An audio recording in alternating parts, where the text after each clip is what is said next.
Seth Meyers watched President Biden's address to the nation and said, so he set a goal, met it, and then set a second, more ambitious goal, which has credibility because he met his first goal? That's a novel strategy. It's certainly different from the Trump strategy of over-promising and under-delivering. Seth, again, that kind of announcement is Biden at his best when he's got the vibe of an old-timer football coach giving his young squad an inspirational halftime speech. We can do it, folks. We could score 42 points in the second half. And look, I know most of you have broken bones because I forgot to teach you how to tackle, but that's how we learn. President Biden gave his first official press conference, but he spent a month deciding if he should call on reporters with a point, a finger gun, or a wink, and he landed on all three. Seth, during the press conference, Biden said he supports changing the rules of the filibuster to require senators to stand and speak like it was when he was in the Senate, quote, 120 years ago. Now, he obviously misspoke. 120 years ago, he was still in college. Gordon, wow, comedically speaking, it should be a less believable number of years. Fallon, there were a lot of questions about immigration after Biden announced that Vice President Harris will be overseeing the challenges at the U.S.-Mexico border. It's similar to how Trump put Pence in charge of handling the pandemic. When the going gets tough, presidents are like, you got this, right? Fallon, well, guys, after 64 days in office, President Biden held his very first press conference. Normally, when a 78-year-old answers an hour of questions, they're getting a physical.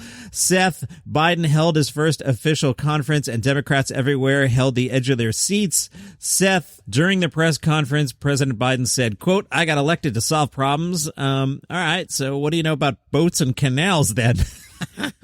Fallon, it was quite the event. If you did a shot every time Biden said, look, folks, you got drunker than a ship captain in the Suez Canal. Fallon, yeah, Biden talked about the biggest issues facing his presidency, the pandemic, the economy, and Dr. Oz hosting Jeopardy. Great set of jokes there. Hey, remember that Jay Leno guy making the podcast for the second time in 3 days? This from WION News. Comedian Jay Leno apologized for his jokes that he admits were racist, as they were at the expense of the Korean and Chinese communities. Jay told members of the Media Action Network for Asian Americas, that's MANAA, at the time I did those jokes, I genuinely thought them to be harmless. I was making fun of our enemy, North Korea, and like most jokes, there was a ring of truth to them. At the time, there was a prevailing attitude that some group is always complaining about something, so don't worry about it. Whenever we received a complaint, there would be two sides to the discussion. Either we need to deal with this or screw them if they can't take a joke. Too many times I sided with the latter, meaning the screw 'em side, even when I knew in my heart it was wrong. I hope I can live up to their expectations in the future. I'm just going to let Jay's words speak for themselves. Spotify has 3 original comedy podcasts. The first, The Sketch Factor. Fred Armisen plays Xander Zavost, hate that name, an inventor, philanthropist, and billionaire who's using his fortune to finance an audio sketch comedy competition for his own amusement. Good premise. Each 3 to 5 minute episode features a sketch to be judged by Xandor with an X. I hate that name. The show includes sketches by Kurt Braunohler, Joe Firestone, Maggie Champagne, Tim Robinson, Josh Rubin, Yamika Saunders, and Seton Smith. That show will be out on April Fool's Day. Also debuting that day is Flame Out, quotes in which a cadre of comedians unravels the biggest business bombs and the unhinged leaders responsible for each of their company's downfalls. Each episode features insider interviews and juicy revelations. Comedians who appear on the show include Michael Ian Black, Abby Crutchfield, Joel Kim Booster, Candace Thompson, Allison Becker, and Baron Vaughn. They have another one out. This one is called Nosy Neighbors. That's out already. It's hosted by Candace Thompson and Chinedo Onuka. The duo highlight the wildest neighbor stories of the week, dissecting and analyzing Karens, settling disputes, unpacking petty posts on local forums, and celebrating good neighborly behavior. Each episode will feature a call from a fellow comedian with their tales of their own notable neighbors.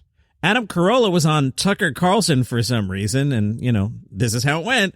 Adam Corolla said professors and cops and politicians, they caved. Now the fact that comedians have caved mean they got to everyone, apparently including Jay Leno. If the comedians are scared, then everyone is scared because they were really our last hope.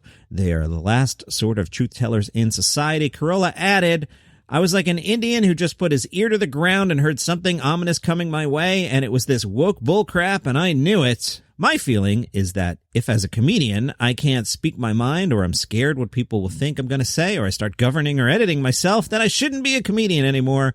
I should go back to swinging a hammer. Tucker Carlson said, what's definitely not funny is watching people slavishly suck up to politicians.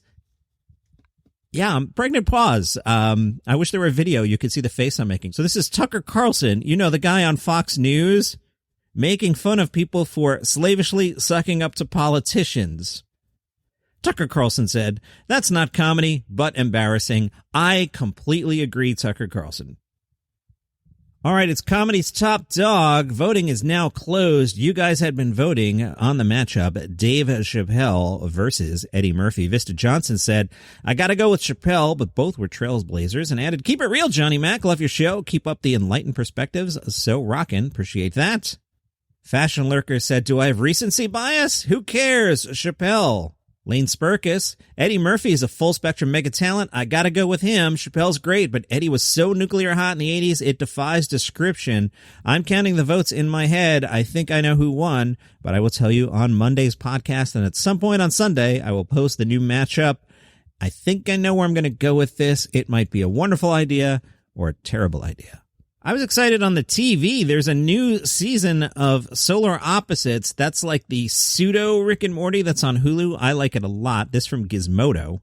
Gizmodo catches you up really quickly, letting you know the aliens' backstory, that their home planet was destroyed by an asteroid and they were sent to find a new one to terraform and take over, is incorporated into the show's opening credits, and any character or bit of plot drama that returns from season 1 is quickly rehashed for anyone who can't recall the finer points of a series that premiered almost a year ago, just as the pandemic was starting to dig in its heels. The meta snark has been amped up. The Schlurpians have taken to referring to themselves as the Solar Opposites, as well as breaking the fourth wall to specifically call out Hulu whenever the opportunity arises, to the point it feels forced. No, that's not good. Oh, wait, which is absolutely intentional. That is good. We're also reminded over and over how the characters, especially Corvo, try to control their fates using their sci-fi stuff. A third season is already confirmed. Solar Opposites on Hulu. It gets the Johnny Mac thumb of approval. Is that a thing? It is now. Let's bounce down to Melbourne to see what's going on. This from Junkie.com. They have a headline that says, "We got a bunch of Melbourne International Comedy Fest comedians to brutally roast themselves. Let's see what they said." These are self-roasts. Lauren Bach says, "Lauren Bach is such a middle child. She doesn't know the difference between good attention and bad attention. It's all attention to her, Your Honor." She'll be at the Butterfly Club in April. Her show's called It's a Long Way to the Bach if you want a sausage roll. Jen Fricker says, "Jen Fricker looks like a female Elon Musk." She'll be at the Swiss Club April 6th. Michelle Brazer says, "Michelle Brazer is so obsessed with being nice, she gave her scammers $60 and 3 free therapy sessions and never got that Pilates reformer." She'll be at Average Bear April 6th. Geraldine Hickey says, "Geraldine Hickey took a lot of photos with birds last year and made a calendar. Curious to know, what day on the calendar did you mark down that you'd finally quit comedy? Good self-roast." Dilruk Jayasena said, "Dilruk recently lost over 40 kilograms of weight very quickly. Now his beach body looks like a Salvador Dali painting. He's at the Victorious Lion. I don't expect you to show up at the Victorious Lion, except one listener in Melbourne, but, I'm trying to give you a sense for how big this festival is." Alanta Colley says, "Alanda's not quite a scientist and she's not quite a comedian, but she seems to believe if she has a crack at delivering both simultaneously, no one will notice." We do notice, Atlanta. We do. Patrick Collins says, "Patrick Collins is like a ska band. They're very loud, have a small but very dedicated fan base, and really love ska music." He's at I'm Not a Mine. Claire Sullivan says, "To be honest, I feel like the Adelaide Advertiser roasted me the most in their review of a lineup show I was in which one paragraph they called me a, quote, textbook quirky girl who's hilarious and also questionable. So if I were roasting myself, I'd just quote that review. She's at Toast Rat." That's a cool name. Charlie Zangle says, "Charlie Zangle is so effing gay. Even Baz Luhrmann was like, wow, you need to tone it down. I don't know who that is, but it's still a funny joke." Charlie at Cockatiel. Emma Holland and Frankie McNair. Frankie said, "I look like I do cabaret." Emma said, "Frankie looks like she does cabaret." They're at Emma's Debutante. Alex J said, "I got a Michael Jackson tattoo when I was 18. There's no punchline. That's the roast." Alex is at No Sorry You Go. This thing is huge. Jude Pearl says, "Jude Pearl can talk about a single mundane microtrauma she experienced 20 years ago for an entire hour and never got bored of her own neuroses. If only the audience could find it as interesting as she does." Jude is at Participation Award. This is a lot of fun.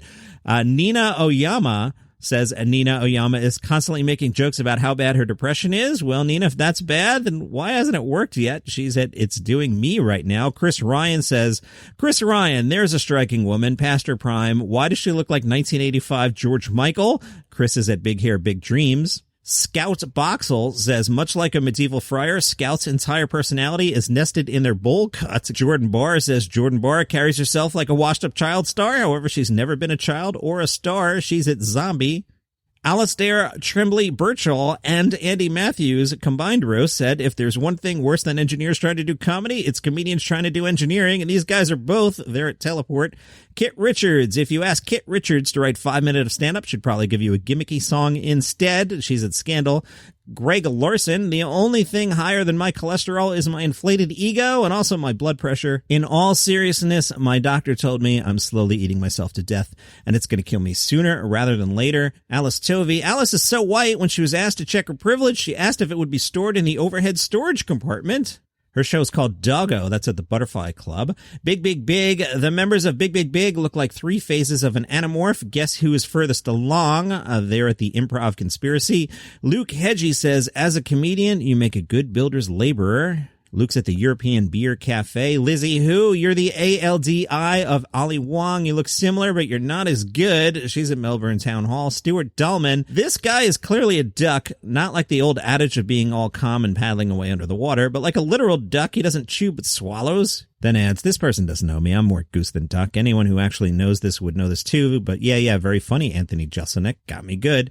The Stuart Dullman Farewell Reunion Show is at Tards Hall. Annie and Lena said, Annie and Lena have been told to stop putting themselves down so much, especially when marketing their comedy festival show, so they're legally not allowed to answer this one. Nath Valvo said, if Nath and his boyfriend Cody ever have a baby, let's just use Cody's sperm. Aurelia St. Clair said, Aurelia St. Clair is the kind of person who tells you the secret to staying in shape is ordering a Diet Coke with a Big Mac meal. I've done that. Victoria Hotel, you'll find her. Matt Stewart says, looks like Ned Kelly finally got his arts degree. Boy, there's a lot of these left, and my voice is giving out, and I got to record Sunday show too, so you know what? I'm gonna have a sip of this iced coffee here. Oh, I should make an edit there. Did you hear all that slurping? That was gross. buymeacoffee.com/daily comedy news. Follow the show on Spotify or Apple Podcasts. I can't believe I've blown my voice out already and I have to record 2 more of these. See you tomorrow. I'm going to sound a lot like this because I'm going to record it 5 seconds from now.